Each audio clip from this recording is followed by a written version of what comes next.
So should Christians listen to secular music? The quick answer is no and yes. So let me explain.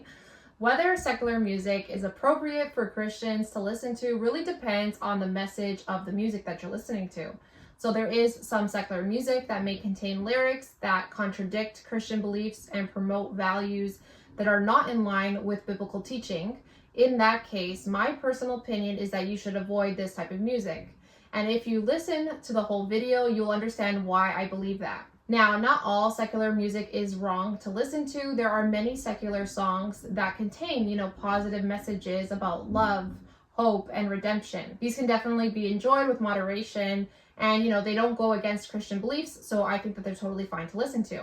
However, I do think you need to be mindful no matter what category of music it is, especially as a Catholic. And I'm going to explain why. I'm going to share my story, and then you'll understand why. Music has always been a really big part of my life. I always listened to a lot of different types of music, all kinds. So whether that was rap, classical music, or rock music, or reggaeton, it was just all over the place. I listened to a lot of things. I find that the music that I listened to the most, especially my 20s, early 30s, was definitely rap music and R&B music. And it wasn't that lovey-dovey R&B music. It was that hardcore stuff. So growing up, I just listened to music a lot. I was always into dancing. I always enjoyed dancing. The only reason why I went to clubs is simply because I like to dance. I was not a drinker. I didn't go there to meet people. I literally just enjoyed music and I enjoyed dancing. So that was the reason why I liked to go out. I went to a lot of concerts. That was a big thing. All of high school and college, I went to so many concerts all the time because I was just really into music. I always wanted to know what the latest album was and listen to the latest album of these artists and this and that, and was just always really into music. It was a big change for me when I started being convicted by the music I was listening to, and I knew that I could no longer listen to the music that I enjoyed listening to. I would try to make excuses as to why I could still listen to it. I'd be like, oh, it's just the beat. I like the beat. I don't have to listen to the lyrics. But trust me, you can't do that. You can't just ignore the lyrics. It's going to sink into you. And anyways, we'll get into that later in the video. But I realized that I needed to listen to different music. And so I remember doing the research of listening to Christian music, which is kind of new to me. I hear some songs here and there, but not really. I wasn't listening to it on my downtime. But I started doing research and I really found music that I really enjoyed and I really liked. Found that sometimes I just wanted to listen to rap music, but I know I couldn't. And so I actually started looking into Christian rap, and at first I thought there's no way I'm going to find any good Christian rap. It just seemed so lame to me at the beginning. But after doing a lot of research, I actually found that there was quite a bit of good artists out there. I actually enjoyed it. The beat was good, the lyrics are good for the most part, and that's what I'm going to get into next. I've made that switch. I don't listen to, a lot of the music I used to listen to. I really mostly listen to Christian music. The thing is, you need to discern even the Christian category, because as a Catholic especially, because this is the thing. This is at least what I've noticed so far, and correct me if I'm wrong in the comment section, but most of the artists, especially in the Christian rap category, are all Protestants. And not that all Protestants don't like Catholics, but there are a few that are very anti-Catholic. As I was listening to some of these albums, there were some songs that were very anti-Catholic, against the church and things of that nature. Obviously I was I'm not going to listen to that. And so I had to be mindful, and I have to actually discern even in, the Christian category. That being said, it's not easy to find. I don't even know if there is any Catholic, specific Christian rap artists. If there is, let me know in the comment section. I'd be so interested to listen and hear, but I just, especially in the rap category, I could not find any. Again, I don't do crazy research. I don't listen to music all the time. And that's another thing I'm going to talk about. I just listen to music less than I used to. And I know that it can be difficult, when you're making this transition to stop listening to the music that you're so used to listening to that you really enjoyed. But it's definitely doable. And there's a lot of great Christian music out there. And there is good secular music that isn't against the word of God and things of that nature. Every song you need to take at face value. You need to listen to the lyrics, and you need to see if it's appropriate for you to listen to or not listen to. When you are discerning the song, some questions that you can ask yourself is, does listening to this music make me treat God, the church, and sacred things irreverently? Does it honor God, or does it go against his teachings? That being said, let's look now at 1 Corinthians 10:31. So whether you eat or drink or whatever you do it all for the glory of God. This verse suggests that whatever we do, including listening to music, should be done with the intention of honoring God. Honestly, I'm glad that I stopped listening to popular music because a lot of what's out there right now is pretty much Satan worship. I don't know, it feels like it's more common now for some reason. Honestly, I think it's just because when I look back and I think about growing up, I didn't really remember seeing a lot of the content that I'm seeing now, especially in the music industry. And I'm sure that there was some stuff in the past. I just feel like it's more prominent now. And there's just a lot of people doing this, satanic stuff. Like the videos, the music videos, even the lyrics, it's just insane. Now, probably these artists are not, I'm not trying to say that these artists are like Satan worshipers because I don't know if they are or not. The likelihood is that they're just doing this to get attention, to, become more famous, to be controversial in the media, like a media stunt, you know what I mean? But at the end of the day, honestly, I just don't understand why they're okay with that, because even if they're not Christian, right? Everyone knows that the devil is associated with evil and negativity. So why would you want to put that content out there? That's the part that I'm just not understanding.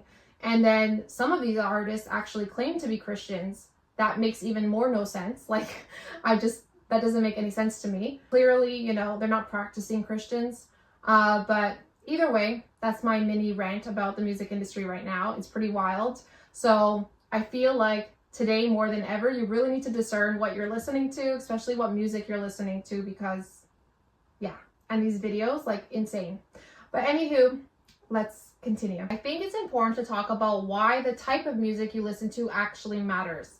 And that's because music has a profound impact on us, right? Both psychologically and physiologically.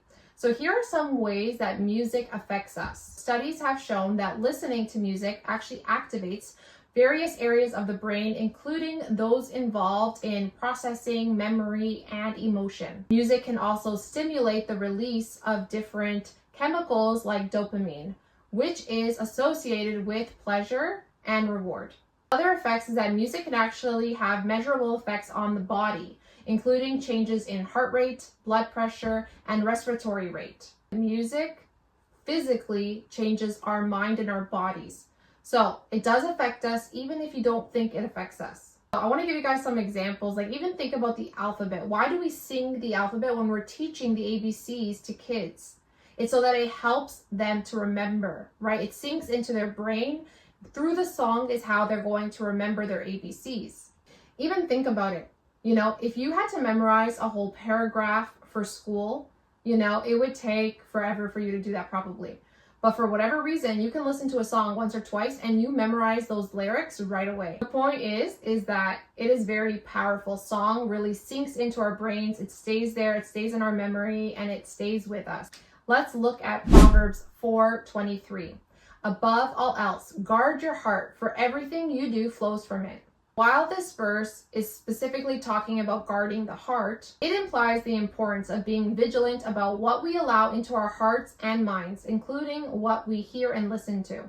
Whatever we listen to really goes and sinks into our heart, which then affects our behaviors. Your body won't go to a place that your mind has not been to before. I talked about this in my last video, talking about, how to captivate your thoughts and the importance of thoughts, and how your thoughts essentially is how sin begins, right? It all begins with a thought.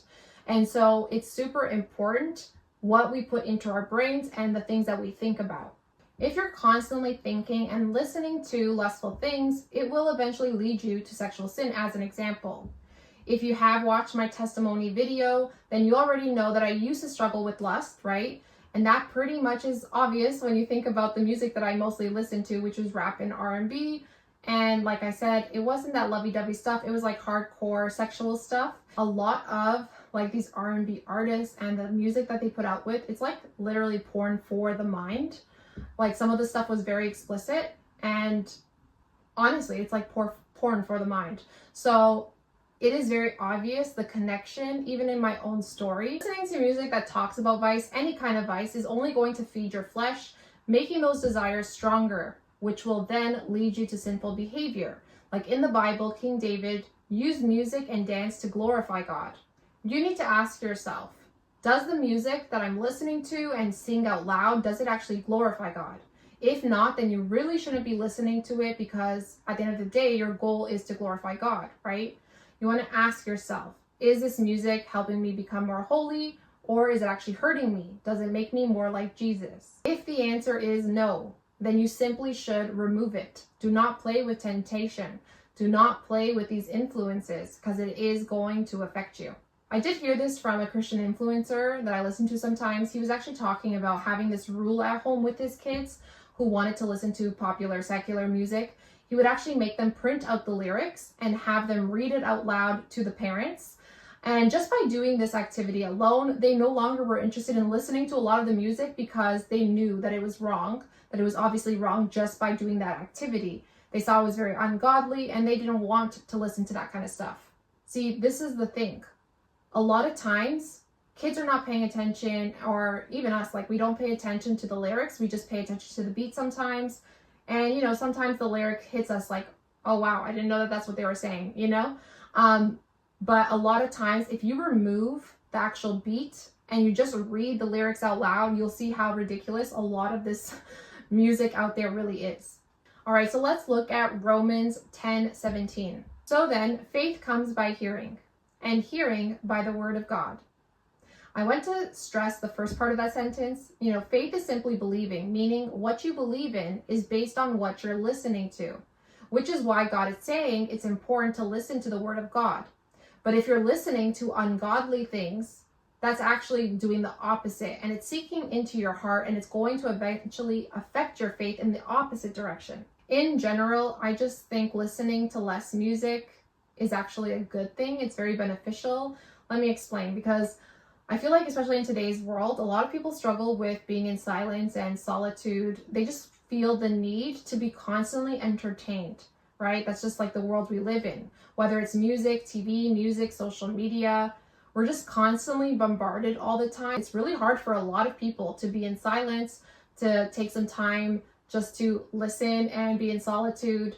But it's all very important things to do. I'm not saying you can't be entertained or do things that are entertaining, but you should do all things in moderation. Moderation is a virtue that we all need to practice. And when we do choose to indulge in entertainment, it should be things that glorify God, that helps us become more like Jesus. I think it's a good idea to take inventory of your time. If you haven't done something like that before, I'm sure you're going to be very surprised with, honestly, even if you're one of those people that, do consume a lot of good content, you probably should be spending more time in silence and in solitude with God and yourself, because I just feel like in today's world, we're just constantly being entertained, whether with good entertainment or bad entertainment. So that's just something to think about and ponder about, because I know for me, it's been very beneficial. Get away from all of the stimuli, the entertainment stimuli, and it's good to be in solitude sometimes. But anyways, that's just my opinion. I hope you guys enjoyed this video and that you found it useful, and that this helps you in your journey to holiness as well. And yeah, that's it. I hope you have an amazing day, and God bless.